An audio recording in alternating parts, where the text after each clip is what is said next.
Good afternoon, everybody. I want to start by sharing a quick story. In 2015, GitHub had its first universe, and I was very excited to talk at it because I wanted to share what we were doing with the GitHub API. So at the time, if you wanted to integrate with GitHub, you were using our REST API, and generally, you were using an OAuth application or a personal access token. We shared how you can use the API, where the docs are, how you could get support. So that was sort of the initial version of how we could do things. And then the next year, we introduced the GraphQL API. We thought we had found a better way to integrate with the API, and we announced early access for GitHub Apps, which is a much better way to connect organization to a user or an application. Today, I'm very excited to announce my final form. I'm going to share step 3 in my steps to life, build an integration. We did some stuff, now let's make some money. My name is Daigle, I'm the Director of Ecosystem Engineering. Today I'm going to talk to you about building, scaling, and selling integrations, and I kind of want to focus a bit more on that last part, because a lot of you have already showed us how you can do that, how you can build a powerful integration, sell it, and make money in the marketplace or on your own. And so today I have a bunch of information from integrators who have been kind enough to share quotes with me about their experience building and selling integrations. And I also want to shout out 2 hubbers that really made this talk possible. So Corey and Yvonne. Corey's here, Yvonne is possibly watching on the live stream from Switzerland. Thank you so much for your help in this. I could not have done this talk without your help. I also want to call out all the ecosystem folks that are here in this talk and here at GitHub and watching at home. They are the ones that truly build everything here to make it possible to actually integrate with us, and so I don't want to get away without giving them a shout out. So like I mentioned, first we'll talk about building, what it's like to build an integration. We're not going to go into too much detail. There were 2 talks earlier on Wednesday from Brooks and Kiwi talking about GraphQL and GitHub apps, and we'll send you to some resources to learn more about that. Common problems that people have once they hit scale. A lot of integrations start great, and then once you hit scale, things fall down. And then finally, we'll talk a little bit about the experience in making money, convincing people to use your integration, and a little bit more about our marketplace. But let's start with building an integration. Like I said, I'm just going to give you a quick overview of this. There's a lot more at developer.github.com, so if you're not familiar with an API or GitHub apps, we're not going to go in depth, but hopefully I can teach you enough just so you can follow along.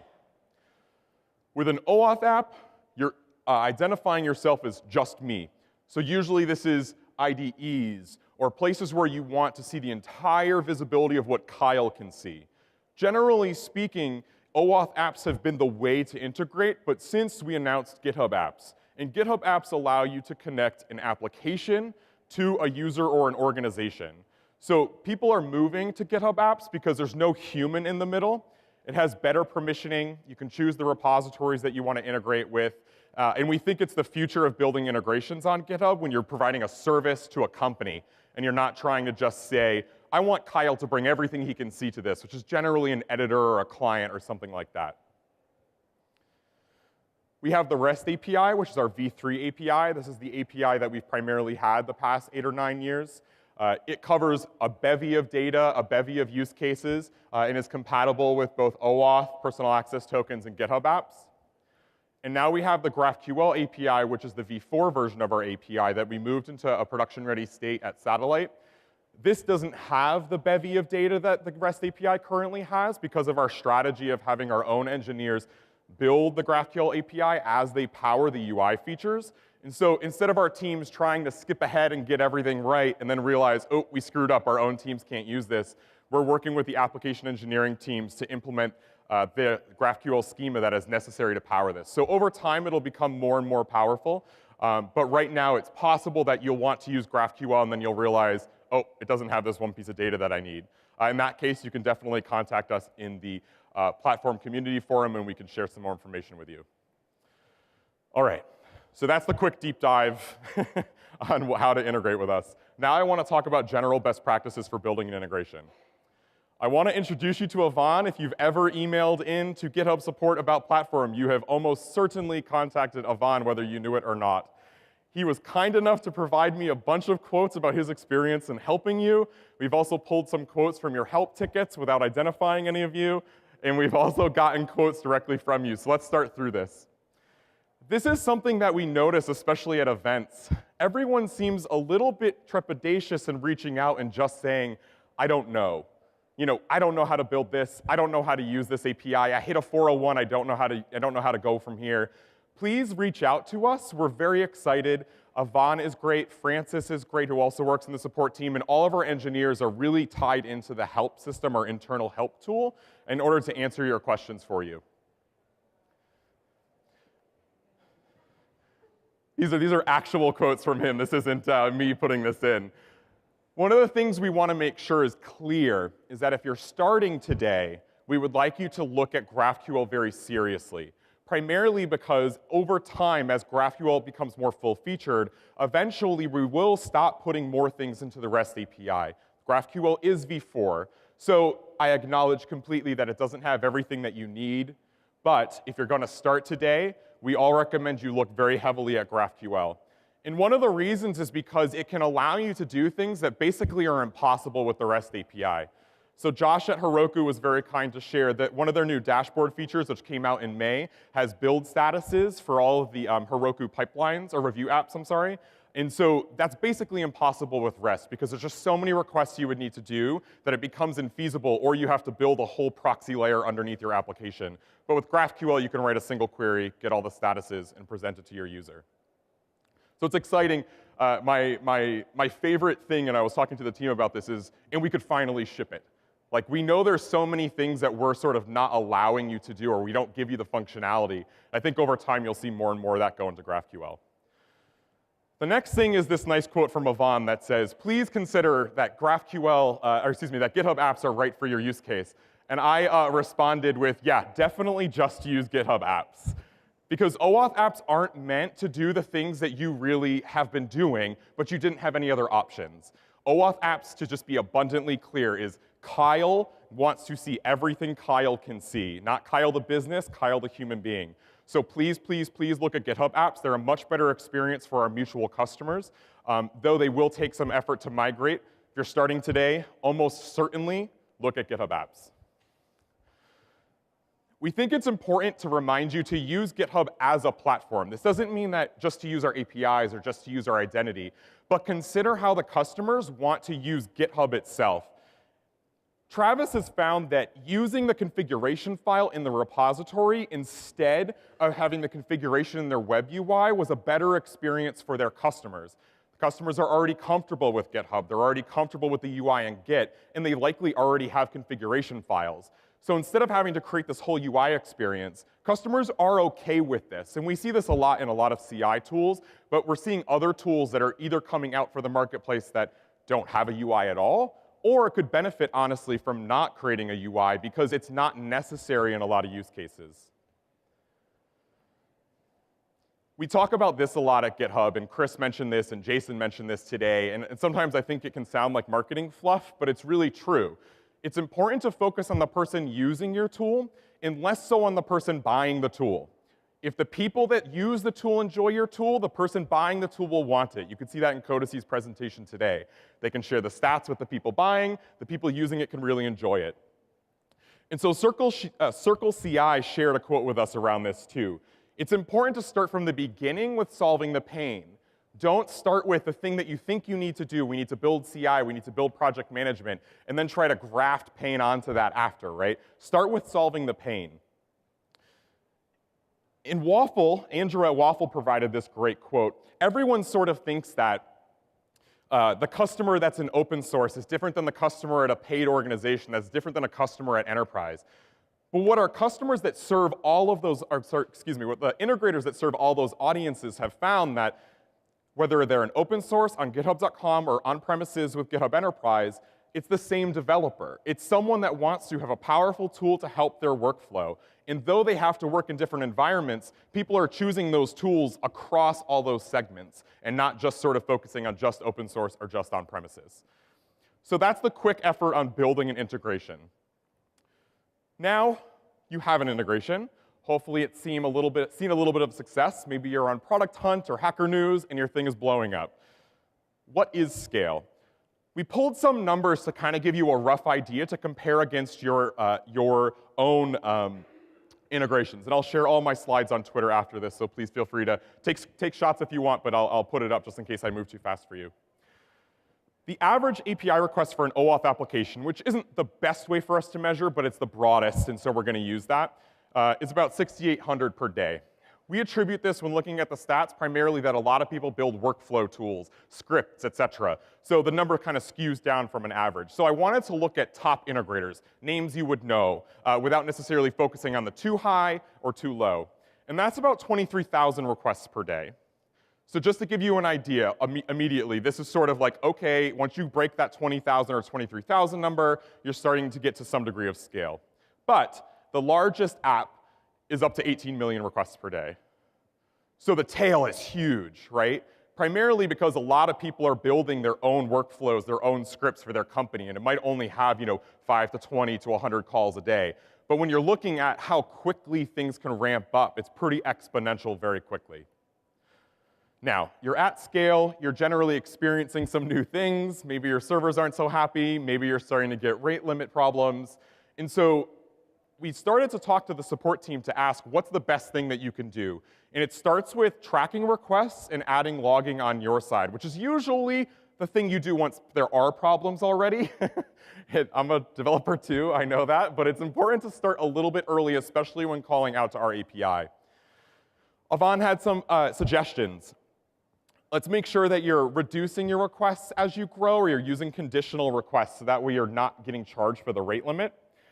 Sometimes we've seen integrators introduce bugs which immediately eat through all the rate limit for that hour because you accidentally create a loop or you create a background job or your jobs go crazy, etc. So there's a couple different ways to manage that. Like internally we can use like circuit breakers, etc. It's usually good to know if suddenly you're making 10,000 more requests than you were. That's probably a bad sign on your side. You don't want to lock your customers out for an hour. If you're using too much of a single person's quota, it can sometimes be important to know, maybe I should only run this once they hit our web UI, if that's an option. Maybe I should only run this once we have an event and there's been an actual push, etc. There's a lot of options here, but eventually you're going to have to optimize for your calls because you can't just call sort of willy-nilly like you could when you were a smaller integration. A lot of you integrate with Git itself, and so because the Git command line and deploying that and using that as part of an integration can be a little tricky and harder than just calling a REST API, a lot of you use our REST APIs for Git data. But there's kind of a problem with that. Because in this example, which I won't, again, not naming who it is, you see a situation where immediately with Git data, right, you have a variety of files, you have a variety of pieces of information that you want to get or add to a repository, and over time you realize, okay, with growth, I just can't get this out. I can't get everything that I need out. I'm running out of rate limits. And so as you grow, it stops working. And so we'd like to suggest, please don't use the REST APIs for Git data. We really would prefer you use Git itself. It's a better interface for getting a large amount of data. It's already figured out. The REST API is very transactional, and eventually we think, and we've seen over the past 8 years, that you feel pain with that API. So if your integration works directly with Git data, please consider using Git itself from the command line or from some package and not going through the REST APIs. There's also the situation where you need lots of data. And this is primarily for integrations that want to understand an entirety of GitHub or how you compare against the entirety of GitHub. A lot of social things like libraries.io, want a lot of data. And our API isn't really intended for you to sort of scrape the entirety of everything that we have in the way that it's built. And so there's kind of a couple options here. The first one is use webhooks. If you've probably ever emailed in, this is usually answer number one when you have rate limit problems. Webhooks allow you to get information as the events happen on a repository or organization basis. If you're a GitHub application, you can maintain one single webhook instead of having to maintain a variety of webhooks. Ask for the events you want, and then as users install your app, that one webhook will get that new traffic. So it's a lot easier than managing all these separate webhooks, which is what some of the applications that have been in the ecosystem for a while have had to do. But this is only really useful if you can look at the data, meaning it's installed on you, you can have access to it. But we have a variety of ways in which we help partners take all the public data and make it queryable. So there's a blog post on our blog that talks a little bit about this, but the kind of three major things is we offer GitHub Archive, which will allow you to download sort of digests of the public event data, which then if you want more information about, you can clone the repository or go to our API.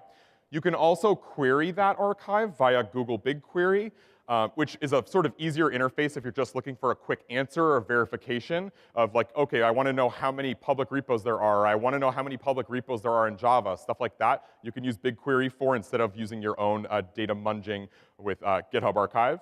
And then GitHub Torrent is sort of a newer in the space option where you can, again, get a variety of data downloaded in a big clump. So that's the quick once-over on scaling your integration. Now I want to talk about the part I've been most excited to talk about because this is where I think we're going to see the biggest growth this year. You heard Chris talk, you heard me talk potentially, and Jason talk this morning that our focus is making sure that we want to make sure all of our customers have a good workflow. And GitHub can provide a lot to the community, a lot to businesses, but sometimes there's specific needs that customers have that we won't serve better than you, our integrators, and customers who want to become integrators. And so in order to do that sustainably, if you don't want to open source everything you have, you need money to eat and live and have families, et cetera. And so now we want to make it a little bit easier. So the first thing I'm just going to get out of the way, because it's the obvious one, is use Marketplace. With Marketplace, you integrate our billing APIs. You can create and manage your listing, choose pricing plans. Currently, we offer two ways to do this. We offer it with a sort of a normal flat monthly fee, like you think of most SaaS offerings. We also offer a per unit option. We've seen integrators use this for things like per seat. I want to buy 25 seats, but that unit is configurable by you. So if you have a setup where the unit option makes sense, it could be builds, it could be something new that doesn't really make sense in the way that we've currently been selling them, that's an option. You can offer free plans, whether just generally or to open source, which is a very common theme, and we'll talk a little bit more about that in a minute. Free trials, like I mentioned, are coming October 31st. You can go through your plans after that date and decide to make those plans free for 14 days. And then at the bottom, we're finding ways to ensure that people know about your integration. And so one of the value-added services, though there are many more to come, is making people go to it by doing co-marketing and using marketing development funds in order to send folks to your listing. So if you've been on Facebook or Twitter, you might have seen an advertisement for this that's like, hey, we think you should check out Codacy, or we think you should check out Circle CI, or et cetera.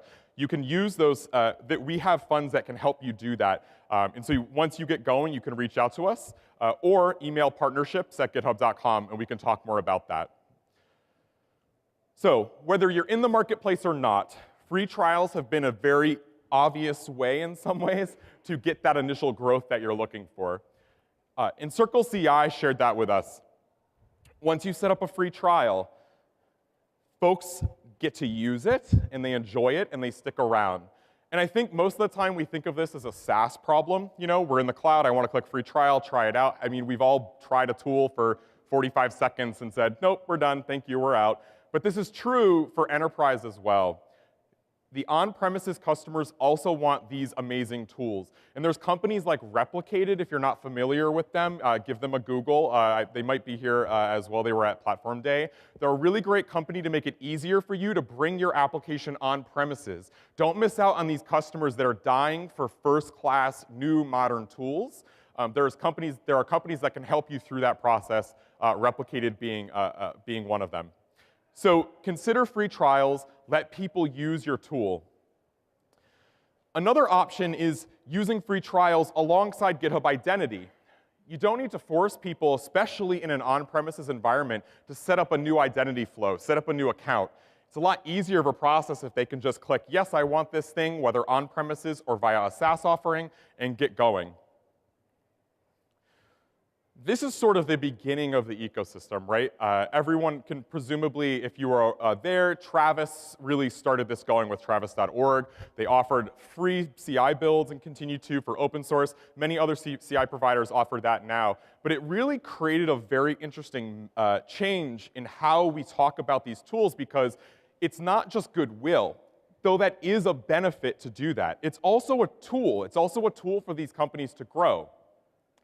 And so companies can offer these options free for open source, and then you get to see, oh, that's cool, Circle is powering this app that I really enjoy using in the open source community, or Travis, or any other number of tools that offer free for open source. It acts as a great funnel into your integration because you, for free, in our UI, get to have a sort of mini advertisement everywhere that you're helping another developer, which is what we want to encourage. We want to encourage you to help this open source community, and then if that brings you more business, which we've seen it do across a variety of verticals, that's a benefit for everyone. A reason why this works is your tool needs to be integrated into GitHub. The tools that we've seen have the most success, and I think the reason why we tend to think of CI first when we think of this way is because they're integrated, right? They have that statuses block that we're all sort of trained to immediately look at. But there's lots of other ways that you can make a visible change in the UI. Those statuses is the easiest. There's issue comments, there's deployments. You can go to developer.github.com and see all the options to sort of make sure in a meaningful way that is valuable, not in a dropping your advertisement in every repo you join, you can make sure that customers know, okay, this feature is powered by us. Again, Travis CI, like I said, immediately you install it, it starts building, you immediately get a status. That's the easiest way to get a quick win for your customers or potential customers if they haven't paid you anything yet. It's important to show what your integration is doing. The experiences where you say, I want to install this, go onto your application, and then do all the work in the application and nothing ever goes back to GitHub, don't tend to be as successful because it's not as sticky. I have to go over here and do this thing.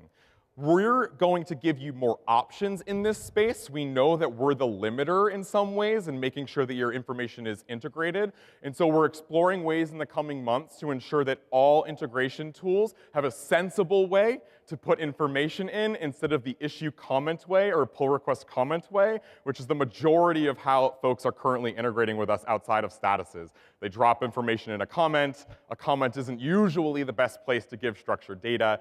And so the team at GitHub, led by Kiwi right now, is looking at ways to make this a better experience for you. This is really cool. This is what I mean at the power of this. 1 in 2 trials can convert. 1 in 2 customers can convert if they immediately see the value.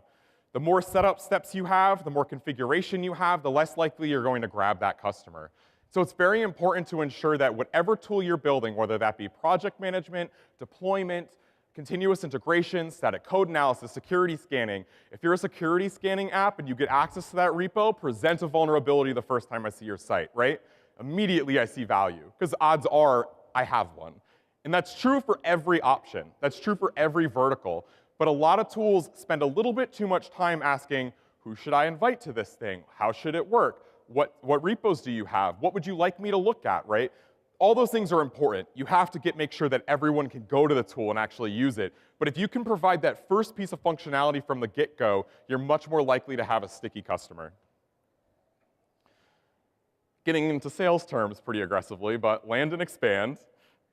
We've seen a lot of companies, including in some ways GitHub, find a way to get that first customer, that first small team, and then suddenly it grows and grows and grows. Because again, if you focus on the developer, you provide immediate value, you have a much better chance at getting a much larger installation. And so ZenHub found this to be true, right? A lot of folks think that you start at the highest person at the company that you can get access to. You say, hey, we're going to make your developers so much more successful. Trust us. Look, I have stats. But that person's going, okay, this tool's going to cost me $50,000 this year. Sure, it's 6%. Let me do the math, blah, blah, blah. Right? Developer happiness doesn't have a dollar amount right now. But if you start with the developer and the developers like these tools, this is how we see GitHub going to large enterprises, right? This is how we see open source people using CI tools and project management tools going to larger companies and ultimately getting those tools. So ensure that you're starting with the customer. You're starting with the developer, the person you're using the tool every day. And hopefully these quotes can give you an example of sort of what our integrators and some of the bigger names that you might recognize have experienced over their 4-year lifespan so far. So I want to wrap up with basically how you can contact us, how we can help you, how we can stay in touch, because I know this is just the beginning. And like I said, I'm going to put the slides up so that way you can give them a look. And if you have questions, we'll be in the Ask GitHub booth right after this. And also, you can feel free to email me, hit me up on Twitter, etc. I'm happy to answer questions. The easiest way is github.com/contact. And it's funny because everyone has such an aversion to go into this, because I know that we've all had bad customer support experiences. The support team at GitHub is first class. They are the best. It's an amazing experience. Half the time when you email in and you get someone like Yvonne or Francis, the engineering team, the product team, et cetera, never have to intervene. They can answer your questions much faster than us. So while I am happy to answer your questions directly, please do not be shy. You will get a response. You'll get a response quickly, and it'll be correct. So please take advantage of this. For the folks on the stream that work at GitHub, truly, I applaud you. We could not do our job without you.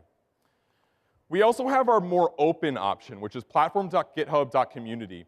This is the forum just for platforms. So we heard about the GitHub Community Forum. This is just for folks like you that are using our APIs, looking to start integrations, looking to build businesses. And so we've started to see, since we launched this, at last Universe, when we were trying to just get feedback about early access, that our customers are starting to interact with each other, and our integrators are starting to interact with each other in really amazing ways. We're seeing two people from two different project management apps discuss, okay, well, how do you model the data internally? And because it doesn't matter, right?